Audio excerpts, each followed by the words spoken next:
Wake that ass up. Early in the morning. The Breakfast Club. Morning, everybody. It's DJ MV, Angela Yee, Charlamagne the Guy. We are the Breakfast Club. We got a special guest in the building. He's mayor of Miramar in Florida. He is also running for president in 2020. Mayor Wayne Messam. Welcome, sir. Everybody running for president in 2020. Yeah, it's about 300 of us running. Yeah. 315, maybe. Do you still consider yourself a nominee for president, though? Oh, a yeah, Democratic nominee? of course. Because you missed the first debate. Yeah, I missed the first debate, but I'm still out there, despite not having equitable access to the media like some of the other candidates, I've been right at the threshold in terms of meeting some of these national requirements. Obviously, it's going to get more difficult, but, I'm true to the game, and I have a message, I have a story to tell, and I'll keep pushing my way forward. You think you'll make it to Detroit?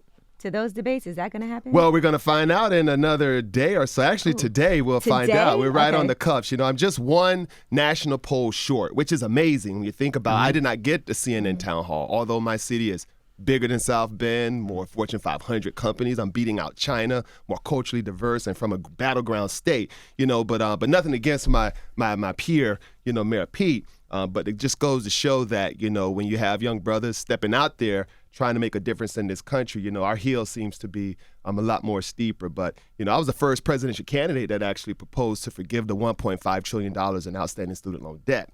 Other candidates like Warren and Sanders have come out with their kind of more watered down version. But if they can borrow my ideas, then my voice needs to be on that stage. My ice is, if not as cold, but perhaps even colder. So they stole your ideas? I'm not saying they stole. It's a really big issue. A lot of people, like 44 million people, have this debt, and especially hurting people of color who needs the financial aid to get a higher education. So I'm bringing these ideas forward, pushing the envelope, and I'm glad to see that it's an important issue that people are starting to put policies behind. But would student loan forgiveness also count for people who have the money and aren't really struggling, that just are paying payments? Well, the thing is, the question is, as a society, what are you told? Go to school, get an education, so you can have a high-paying job, right? Yet corporations get to benefit on you taking that risk to educate yourself. I see it as an economic security issue. This country needs educated and well-qualified individuals so that our economy can remain strong. Yet corporations sit on the sideline and reaps all the benefit. I think everyone should realize that we're all in this together, and and all of us should have some skin in the game. So we'll be requiring corporations to have some skin in the game. Let's release this burden so Americans can really put that money back into the economy, because I'm proposing it as an economic stimulus. It'll be $80 to $100 billion to the GDP. It'll create 1.5 million jobs every year. People will be investing in businesses, buying homes, starting families, and that's what it's about. Do you think missing out on the first debate hurt your chances? Well, only thing, it hurts in terms of not having that exposure to the millions of individuals. That's where the challenge is. That's why I'm on programs like yours, so that millions of Americans can hear my voice, and they would like to support my efforts to get on the stage. They can visit WayneForUSA.com, because I didn't make these rules. I'm just going in the process, trying to shake things up so that I can become a viable candidate. Because if my ideas are being borrowed and put out in the platform, that's one plus, but it needs an authentic voice to carry this thing out. I'm a mayor. I'm close to the people. I passed the living wage in my city. I banned the box in my city. So that's a question that asks if you've been arrested. If you paid your debt to society and want to move forward, you should be able to. Who's talking about that on the debate stage? There's a big issue came out the last debate between busing, between Senator Harris and former Vice President Biden. What was the real issue in that debate? It became personal. The issue was black schools and black neighborhoods, especially in that transitional period, were inferior to white schools. Right. That's why the desegregation was fought for, so that black kids can have a better education. I say, regardless of your zip code, all schools should have the best technology, the best books, the best paid teachers, so that all of our children can succeed. That's what I would have injected into that debate. Do you have two Jamaican parents? Yes. So what do you think of people attacking Senator Harris, saying she's not black enough because she's of Jamaican descent? Well, first of all, she's Jamaican and Indian descent. Well, first of all, she's my sister.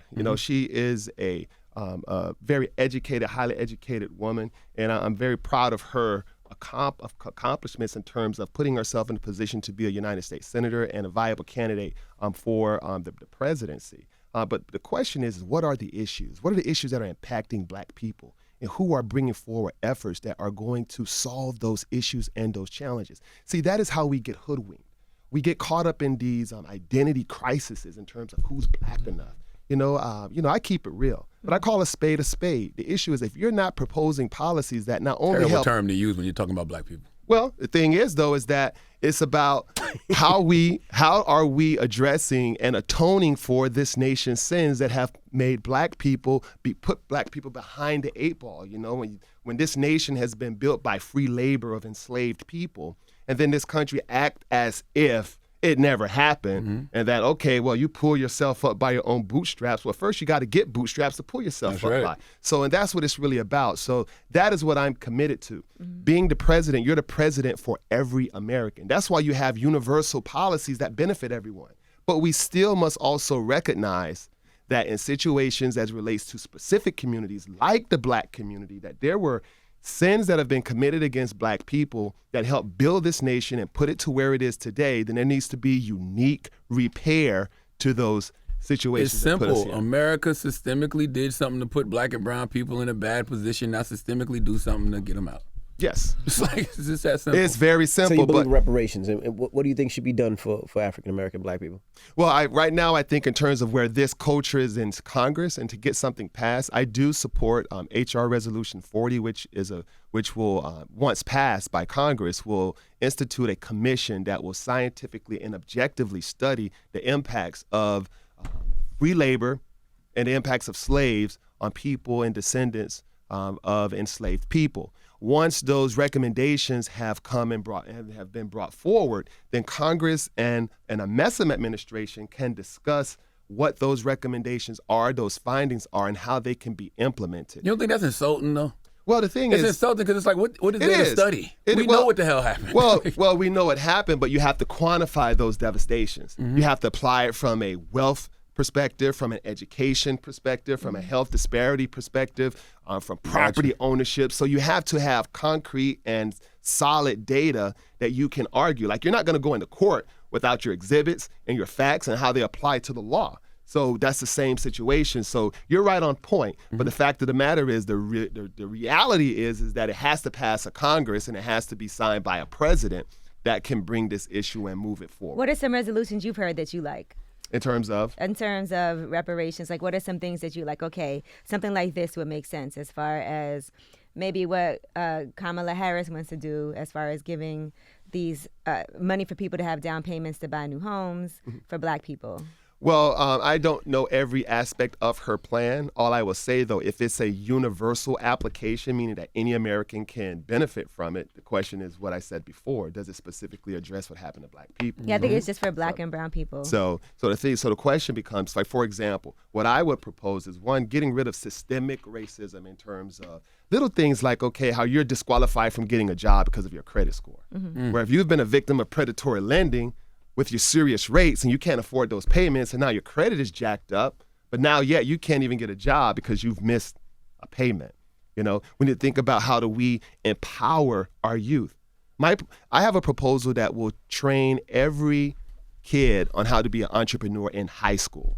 Whether they go off to start their own business or not, at some point in this economy, they may be displaced, either voluntarily or involuntarily. And they should be able to monetize their skill set or their work experience so they can land on their feet and they can be producers.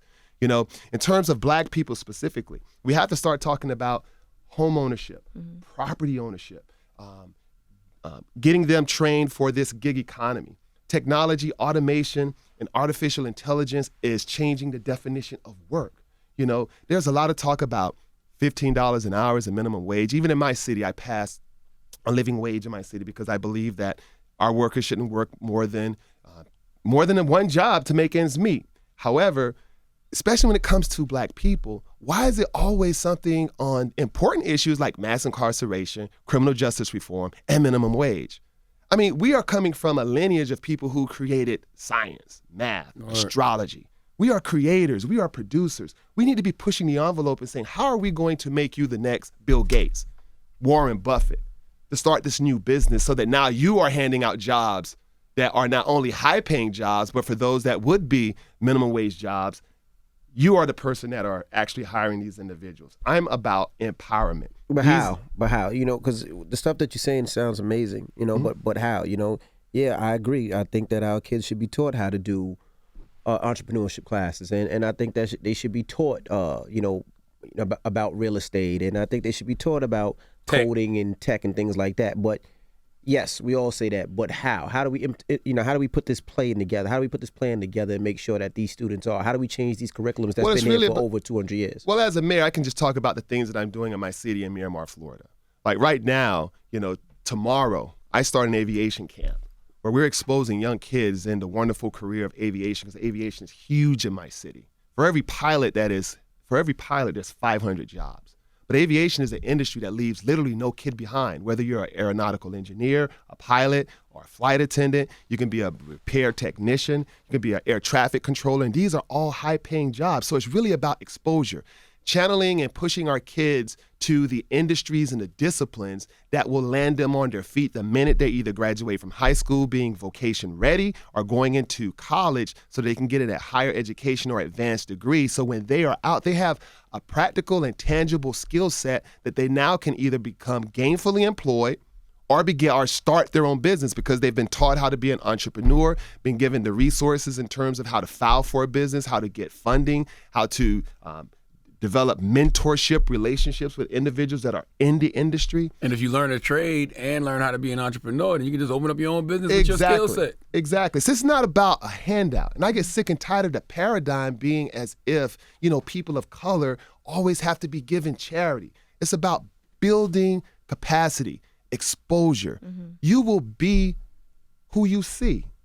I'm in 2 organizations, Alpha Alpha Fraternity Incorporated, 100 Black Men, actually 3, and I'm also in Sigma Pi Phi fraternity, also known as the Boule. And it's about empowering individuals and our kids, making sure and putting them in a position to develop mentorships, to see that this is a world out there and you can take what you see.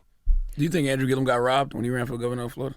Well, I think that it was a heartbreak. I was one of Andrew's first supporters down in South Florida, and I consider Andrew a friend, a very dynamic leader. And as you can see, there's a lot going on in Florida, and I wish the best for him in his future. He has a very bright future. And the thing is, at the end of the day, what it boils down to, people just have to get out and vote.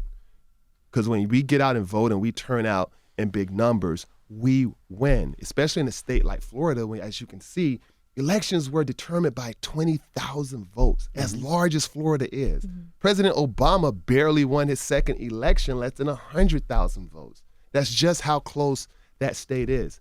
So I think his initiative in terms of going out and registering 1 million voters is very key, because that can be the margins. It's a travesty of what they're doing with Amendment 4, where nearly 2/3 of the state of Florida said that we want to give voting rights restoration back to felons who have paid their debt to society. I thought that went through. I thought that passed. It did go through, but this past legislative session, basically a poll tax was instituted that was requiring ex-felons to pay back fees from courts, either restitution. Wow. In order to get their rights back? Get their rights back. So it's basically put a stopgap in between the will of the people. Wow. And it's a travesty. So there's an effort to file a lawsuit against that. But that's the type of shenanigans that we're dealing with in the state of Florida and across this country. I know that almost 2/3 of your donkeys of the day comes from my state, but it's a very important state. Large, way larger percentage than 2/3. But that's just so how important it is for civic engagement. And that's the other aspect in terms of educating people of color in terms of knowing what our laws are, knowing what our rights are, so that they can be politically engaged. I did an interview with Blavity out in L.A., and they asked me a question about what do I say about those who feel disenchanted about the legal process, and they stay home, they don't vote, they aren't engaged. And I say, well, you don't have a choice. You have to. You hear a lot of people say that, you have to be at the table. I say, I don't want you to be at the table. I want you to be the damn table. Because you have 2 feet to stand on, you have a brain, and you have resources so that you can build. You can take your wood, use your tools, and build your table. Instead of having a seat at the table, be the damn table. Since we're talking about knowing your rights, let's talk about these ICE raids that have just started happening over the weekend. And what are you doing in Florida, in Miramar, in response to that? And what do you think about immigration and what's happening with Donald Trump? Well, I'm at Ground Zero. I actually have an ICE facility in my city. It's about 8 years it's been there. The first 5.5 years it's been there, no one knew that facility was there. And the facilities basically are for individuals who are out of status, who are either filing for a petition of extension or changing their status of work visa, or may have been, they've qualified for some status that they can apply for, and they have to check in to make sure that they are in compliance while they wait their status. And some who just may be undocumented altogether. And since President Obama, not President Obama, but this current administration got into office, the individuals before only had to check in once per year.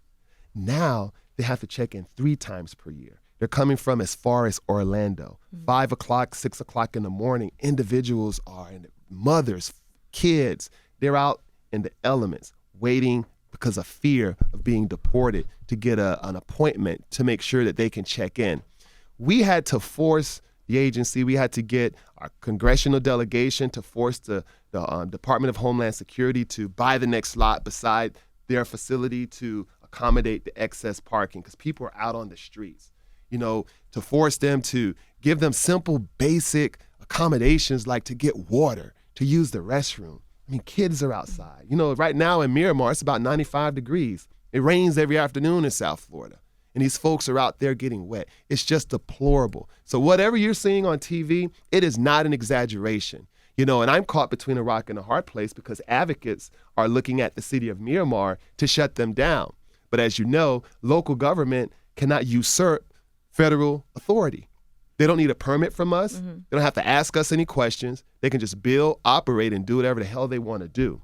So that's one of the reasons why I'm running, because as a mayor, I can't shut down that facility. So we're encouraging our community to help where we can. And in fact, they're even stopping folks from even passing out water to these individuals once they cross the property line. That's just how bad it is crazy. out there.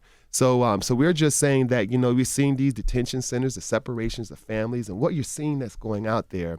You know, some people say that it's un-American, but if you really think about the history, there has always been injustices done to people of color throughout our history. Absolutely. So we as conscious individuals, whether you're white, black, brown, whatever your ethnic background is, good people must stand up and fight against wrong when we see it. Yeah, because you know this has nothing to do with immigration. This has everything to do with the color of those immigrants. Because Trump don't got a problem with immigrants. His wife is a goddamn immigrant. Exactly. How can people, you know, support you and donate to your cause to make sure that they can stand by you if they want to? And to make sure you make it into these next debates. Well, you know, you can visit WayneForUSA.com. That's Wayne, FORUSA.com. Give a contribution. It can be as little as $1 or however much you would like to give. And sign up for our campaign, because at the end of the day, you know, we elect people in the past who they've given us to choose from. We have to start saying, you know what, let's start supporting the individuals that are supporting the policies that we believe in. And if you want our support, then you have to support our candidates, because our candidates stand by us and what we want to see in this nation. I just gave a quarter. Great. You can't. It's $1. Actually, got to be $1, so got to be $1. Let me do it 3 more times. Well, Mayor, we appreciate you for joining us, and hopefully we'll see you again up here. Thanks a lot for having me. And you know, our studios are out there in Miramar in Florida. Yes, it's in our city, Miramar, Florida, 103.5 The Beat. That's right. Mayor Wayne Messam. It's the Breakfast Club. Good morning.